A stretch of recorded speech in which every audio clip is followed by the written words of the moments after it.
ভিডিওর শুরুতে আমি আপনাকে একটা কথা বলি, নিজেকে বদলান, দুনিয়া বদলে যাবে। নিজেকে বদলে ফেলুন, দেখবেন দুনিয়া বদলে গেছে। নিজেকে পরিবর্তন করতে চাইলে ইচ্ছাটাই বেশি প্রয়োজন। ইচ্ছাটা ধরে রাখতে পুরো ভিডিওটি মন দিয়ে দেখুন। প্রথমে ভালোভাবে চিন্তা করুন নিজের করণীয় সম্পর্কে।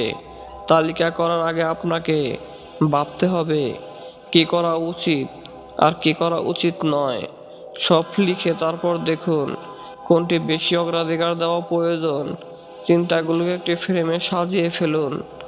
দেখুন কোন সময় কোনটি করলে ভালো হবে। এভাবে ভেবেচিন্তে এগুতে থাকুন এবং তালিকাটি করেই ফেলুন।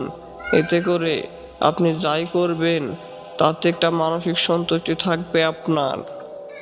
নিজেকে আরো সফল করে তুলুন। তালিকাটি আক্ষরিক অর্থেই আপনাকে সফল করে তুলতে পারে এবং এটি হতে পারে বেশি কার্যকর। তাই একটি কলম নিন, সাথে এক টুকরো কাগজ। নিজের লক্ষ্যগুলো লিখতে শুরু করে দিন। অর্থ সঞ্চয় করুন। নিজের অর্থ সঞ্চয়ের বিষয়ে ভাবতে হবে, অর্থাৎ কোথায় গেলে আপনার জন্য সাশ্রয় হবে সেটিও জানা থাকা উচিত।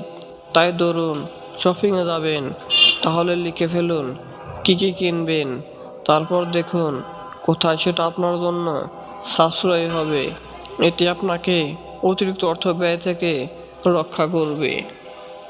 আত্মসন্দেহ থেকে মুক্ত থাকুন। আত্মবিশ্বাসকে আরো জাগ্রত করুন।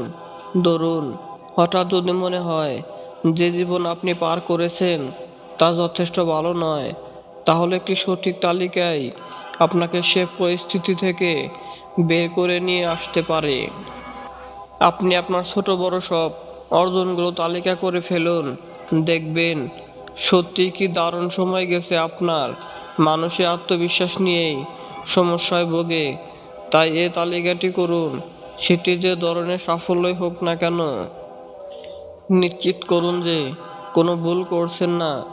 এটি আপনাকে কোনো বিপর্যয় থেকে রক্ষা করবে। এ ধরনের একটি চেকলিস্ট তৈরি করা জরুরি।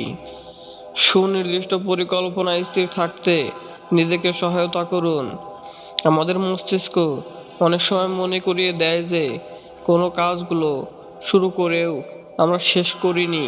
আর এ কারণে যখন আপনি মনোযোগ দিয়ে কোনো কাজ করছেন তখন দেখবেন আরেকটি বিষয় মনে এসে আপনার কাজের ব্যাঘাত ঘটিয়ে দিচ্ছে।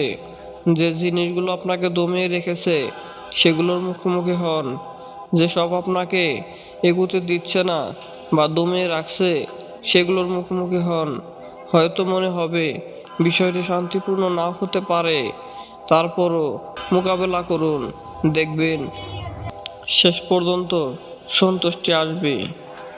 ধন্যবাদ কষ্ট করে আমাদের ভিডিওটি দেখার জন্য। যদি একটু ভালো লাগে তাহলে চ্যানেলটি সাবস্ক্রাইব করুন।